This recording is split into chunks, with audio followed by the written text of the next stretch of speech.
जीवन में हार न मानना ही जीत की पहली निशानी होती है। हारने वालों को सिर्फ उतना ही मिलता है जितना जीतने वाले छोड़ देते हैं। लहरों से डरकर नौका पार नहीं होती और कोशिश करने वालों की कभी हार नहीं होती। जीवन में आसानी से मिलने वाली जीत के उतने मायने नहीं होते जितने की हार की आशंका के बावजूद व्यक्ति अपनी जीत को सुनिश्चित करता है। आत्ममूल्य आपके द्वारा निर्धारित होता है। असंभव कुछ नहीं, कुछ भी संभव नहीं है। परिवर्तन लाने के लिए आपको पहला कदम उठाने से नहीं डरना चाहिए। हमारे सभी सपने सच हो सकते हैं अगर हमारे पास उन्हें पूरा करने का साहस है। कठिनाइयों से लड़ने में हृदय की आंतरिक शक्ति विकसित होती है। सफल होने के 5 मूल मंत्र। व्यक्ति के जीवन में जीत और हार उसकी सोच पर निर्धारित करती है। यदि आप मान ले तो हार है और ठान ले तो जीत है। जीवन में हार मानना ही जीत की पहली निशानी होती है। अगर आप स्वयं को हार नहीं मानते तो दुनिया की कोई ताकत आपको हरा नहीं सकती। जीवन में कभी कुछ नया करने से मत डरो और ये मत सोचो कि हार होगी, क्योंकि हार तो कभी होती ही नहीं, क्योंकि या तो आपको जीत मिलेगी या एक नई सीख। जीवन में हारना तब बहुत जरूरी हो जाता है जब आपकी लड़ाई अपनों से हो, लेकिन आपका जीतना तब आवश्यक हो जाता है जब लड़ाई खुद से हो। जीत हमें खुशी देती है और वही हार हमें जीवन का बड़ा सबक देती है। ऐसे में जीत हो या फिर हार, दोनों की परिस्थिति में फायदा व्यक्ति का ही होता है। आपका आत्ममूल्य आपके द्वारा निर्धारित होता है।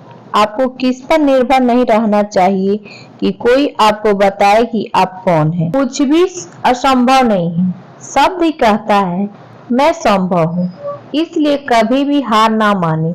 मेहनत करने से कभी ना हारे। आपके सिर में दिमाग है, आपके जूतों में पैर है। आप खुद को किसी भी दिशा में ले जा सकते हैं। आप अपने कदम पर हैं।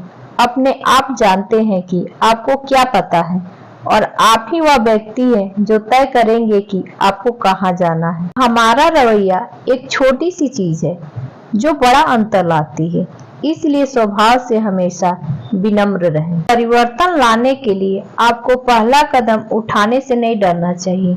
जब हम प्रयास करने से विफल होते हैं तो हम सफल हो जाते हैं। हमारे सभी सपने सच हो सकते हैं अगर हमारे पास उन्हें पूरा करने का साहस है। बैठकर अवसरों के आने का इंतजार मत करो, उठो और उन्हें बताओ। ध्यान रखें कि कोशिश करने वालों की कभी हार नहीं होती। सबसे पहले और सबसे महत्वपूर्ण बात, हार को स्वीकार करना व्यक्तिगत विकास और विकास के अवसर को छोड़ देने का महत्व होता है। विपत्ति एक शक्तिशाली शिक्षक होती है और आमतौर पर हमारी सबसे मूल्यवान सीख मिलती है। हार का सामना करने पर हमें अपने क्रियाओं, रणनीतियों और नियमों को जांचने के लिए बाध्य किया जाता है। हमें अपने प्रयास को पुनर्मूल्यांकन करने और सफलता के लिए विचार करने की आवश्यकता होती है। यह आत्मविकास की बुनाई का बहुत ही मूल होता है और यह भविष्य की जीत की ओर उत्तराधिकारी बन जाता है। एक लड़का था जो बहुत ही गरीब परिवार में पैदा हुआ था। वो बचपन से अंधा था। एक बार जब वो अपने पिता के साथ हाट बता रहा था खेतों में, तो उसके पिता को कुछ एहसास हुआ जिससे उनके पिता को लगा कि उसका बेटा खेतों में काम करने के लिए नहीं बना, इसलिए उसने उसे पढ़ाने का सोचा। अंधे बच्चों को पढ़ाना आसान बात नहीं थी, वो भी एक गांव में जहां पर स्कूल भी नहीं थी। अंधे बच्चे तो क्या, दूसरों बच्चों के लिए भी स्कूल नहीं था। वो स्कूल में आम बच्चों की तरह पढ़ने लगा जब तक उसने 10th में 90% से भी ज्यादा अंक हासिल किए। उसने 12 में साइंस लेने का फैसला किया, जिस पर सबने उसे कहा कि उसे आर्ट्स लेनी चाहिए और उसके लिए उसने सरकार का विरोध करा और बाद में सरकार ने कहा कि वह साइंस में अपने जोखिम पर ले सकता है। सबको लगा कि वो बेवकूफी कर रहा है, पर उसने सबका मुंह बंद कर दिया जब उसने 12 में 97% लाए। मैं पढ़ना चाहता था पर आईटीआई ने कहकर मना कर दिया कि अंधे बच्चों के लिए आईटीआई में दाखिला नहीं ले सकता है। फिर उसने अमेरिका के कॉलेज के लिए तैयारी की और उसे बाहर से अच्छे कॉलेज से निमंत्रण आ गए जिसमें MIT शामिल था। उसने वहां से अपनी पढ़ाई पूरी करके एक कंपनी खोली जिसमें 100 से अधिक विकलांग लोग हैं। उस कंपनी की कीमत करोड़ों डॉलर में है। छोटे से गांव में एक लड़का रहता था जिसका नाम साहिल था। साहिल बहुत ही साधारण परिवार का लड़का था, लेकिन वह अपने जीवन में कुछ बड़ा करना चाहता था। वह अपने गांव के लोगों की मदद करना चाहता था और उनके जीवन को और बेहतर बनाना चाहता था। साहिल ने अपने जीवन में कई चुनौतियों का सामना किया, लेकिन उसने कभी हार नहीं मानी। उसने अपने सपनों को पूरा करने के लिए मेहनत की और अपने जीवन को बेहतर बनाने के लिए काम किए। एक दिन साहिल को एक विचार आया कि वह अपने गांव में एक स्कूल खोले।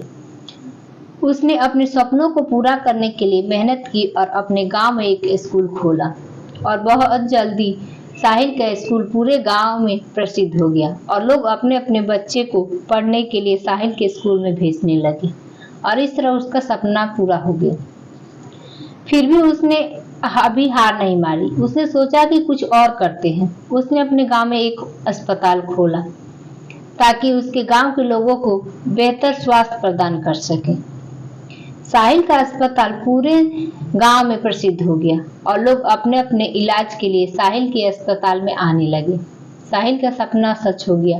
वो अपने जीवन में कुछ बड़ा कर पाया था। इसके बाद साहिल ने अपने गांव में एक पुस्तकालय खोलने का फैसला किया ताकि वह अपने गांव के लोगों को शिक्षा का अवसर प्रदान कर सके। साहिल का पुस्तकालय बहुत जल्दी ही पूरे गांव में प्रसिद्ध हो गया और लोग अपने ज्ञान को बढ़ाने के लिए साहिल के पुस्तकालय में आने लगे। साहिल का सपना सच हो गया और वो अपने जीवन में कुछ बड़ा कर पाया था। अगर हम मेहनत करें और अपने सपनों पर विश्वास करें तो हम अपने जीवन में कुछ बड़ा कर सकते हैं। हमें कभी हार नहीं मानना चाहिए और हमेशा अपने सपनों को पूरा करने के लिए काम कर। जीवन के इस सफर में आदमी के साथ जीत हार लगी रहती है। कई बार कुछ लोगों को थोड़े से प्रयास में ही जीत मिल जाती है, तो कुछ लोगों को बहुत कोशिश के बाद भी हार का सामना करना पड़ता है। व्यक्ति के जीवन में उसे हार मिले या जीत, उसे दोनों ही परिस्थिति में फायदा होती है। जीत जहाँ खुशी देकर जाती है तो हार उसे एक नया सबक सिखाती है, लेकिन व्यक्ति की कभी हार न मानने की आदत ही उसे एक न एक दिन जीत जरूर दिलाती है।